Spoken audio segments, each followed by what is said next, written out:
Hey, what's up? Welcome back to my channel. My name's Samuel Leeds, and I want to talk today about the day I met my wife, because it's the anniversary today of when I very first met Amanda on the 5th of April 2014, which is just, it's always a little bit of an emotional day for me when I remember back to that day, and I'll tell you what happened in a moment.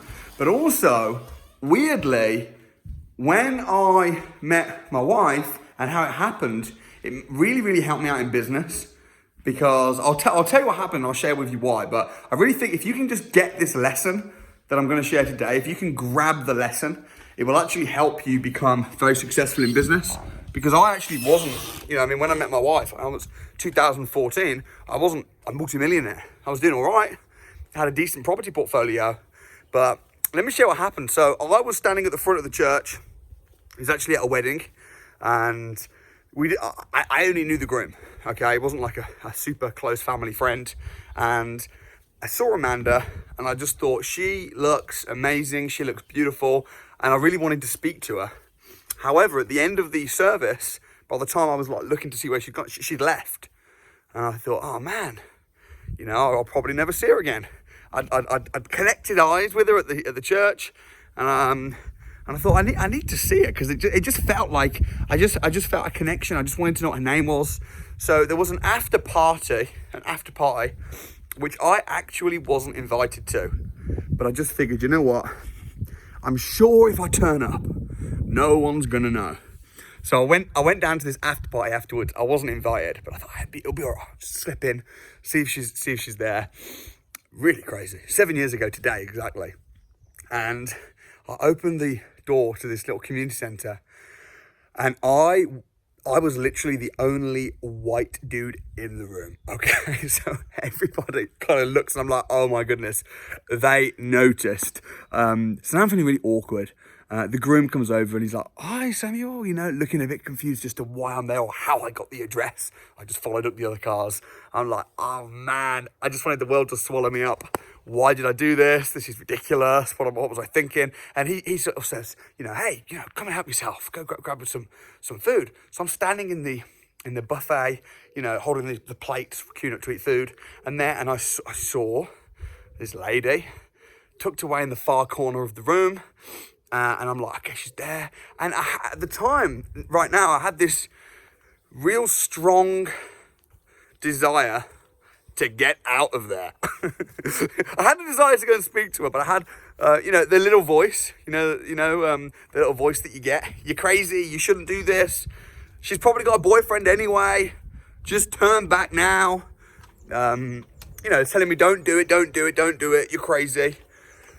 And then I also had this little desire to go and speak to her and to just ask her what her name was. And it was that moment where I was just deciding, what should I do? Well, I just thought, you know what? Forget this, who cares? And I walked across the room, and I was having to push past tables and everything. It was really awkward. I was like, excuse me, can I get past? Oh man. And in my head again, I'm thinking, what am I doing? I'm going to get there and she's just going to be like, hey, and I'm going to be like, hey, and then I'm going to have to walk back past everybody, make a commotion. And, so I just thought, forget, I'm going to do this. And 7 years ago today, exactly, I walked over and I met Amanda.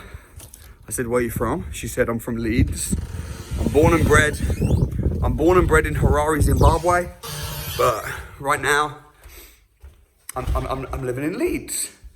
I'm like, that's crazy. My name is Leeds. It's meant to be, Anyway, cut a long story short, we went out on a date, and 9 months after this date, 5th of April, January the 18th, we then had our African Zimbabwean wedding. And then in July, that same year, we had our English traditional wedding. And even now, 7 years later, when I think back to that day, I can still very clearly remember. I can very clearly remember just thinking, I should just go home. This is awkward. I should just leave. And now, looking back, I'm so glad that I didn't. And sometimes when we've got 3 kids now. We had Jessica Grace, our newest addition to the family, 6 weeks ago. We've got Ruby, who's 3.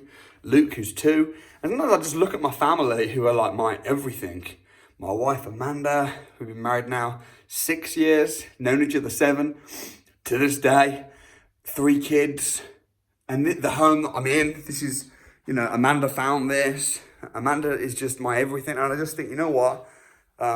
Thank God I walked across the room and had a little bit of courage on that day. Thank God that I didn't listen to my little voices, the mind's job trying to protect me from looking stupid. We spend so much time caring about what other people think. The very people that wouldn't even be at our funeral, wouldn't even, or if they were, they wouldn't even cry. And we spend our whole life trying to please people and trying to impress people. It doesn't matter. I mean, ultimately, I think the difference between people that get what they want in life, whether that be financially, whether that be personally, whatever it might be, are people that just grab the opportunities, are people that don't listen to all the reasons why not to do something and just say, thank you for sharing, and look at the reasons why to do something. That look at the possibilities. What if, instead of what if it goes wrong, what if it goes right? So I hope this, sugar. I hope this, I hope this speaks to somebody, because maybe you're in a situation right now in your life. And this applies, and this is a property channel thing, and Sammy, why are you telling me about how you met your wife? I don't care. Well, it's because right now, April 5th? April 5th, of course it is. It's my 7-year anniversary of when we met. Right now, there's so many opportunities that we can grab within the property industry. Personally, in business, investments. I mean, I'll name a few. For a start, the government have been giving out so much special offer incentives right now. Bounce back loans have just finished. Bounce back loans finished a few days ago. And a bounce back loan, you could literally just get a loan from the government or backed by the government for, 50 grand.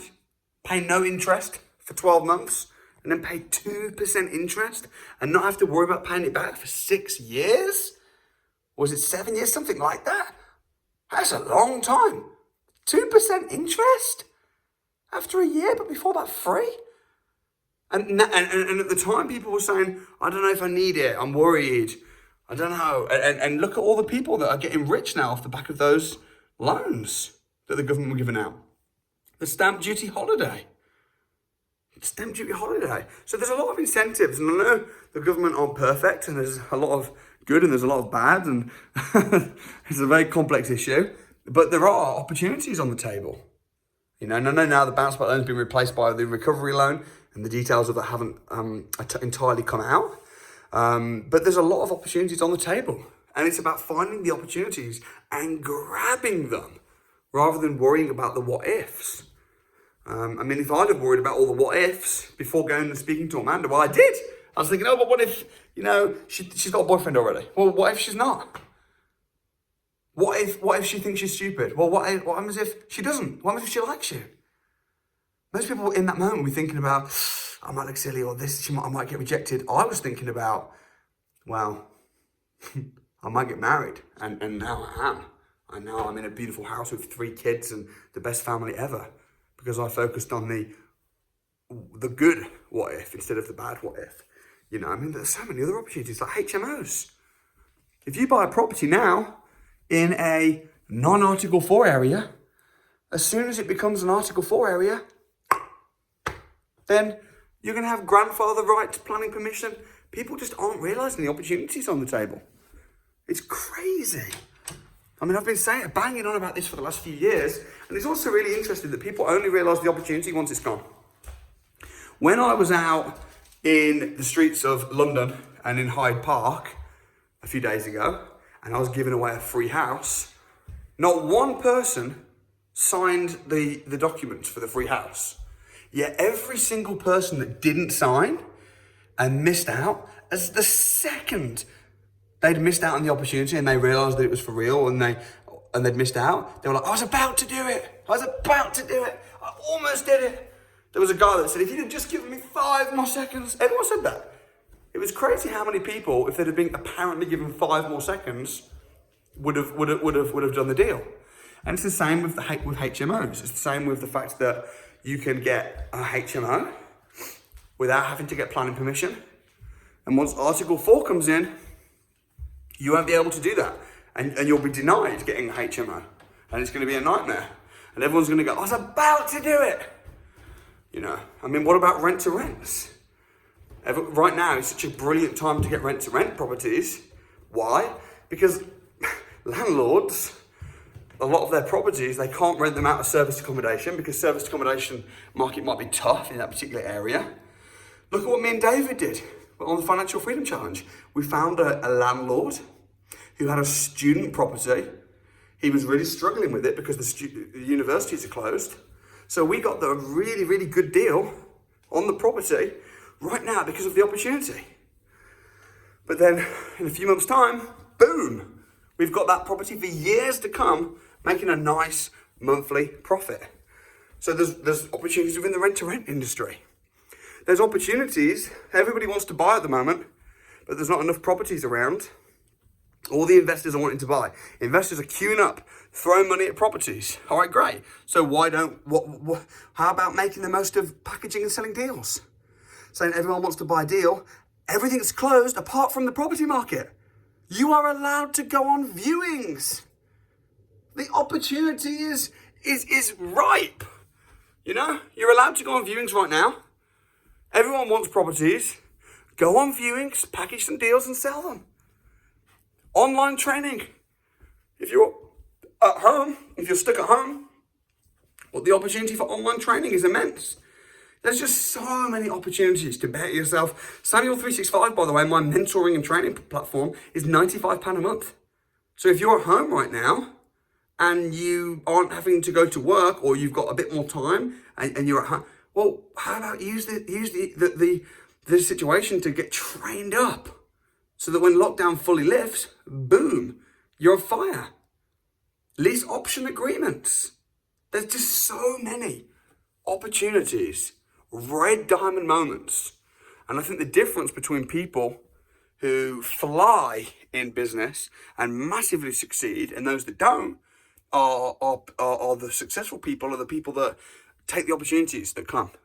And the unsuccessful people miss them, but then complain about it once it's gone. And I can just see right now in 2021, I can see so much opportunity and I can see so many people not realizing the opportunities on the table and they're going to go. So on April 5th is the day of opportunity, the day that I learned my lesson when I met my wife and just walked across the room. Walking across the room changed my life forever. Let that be a lesson to you and a reminder to you to grab the opportunities that are on the table right now, this month. So if you enjoy my channel, like, subscribe.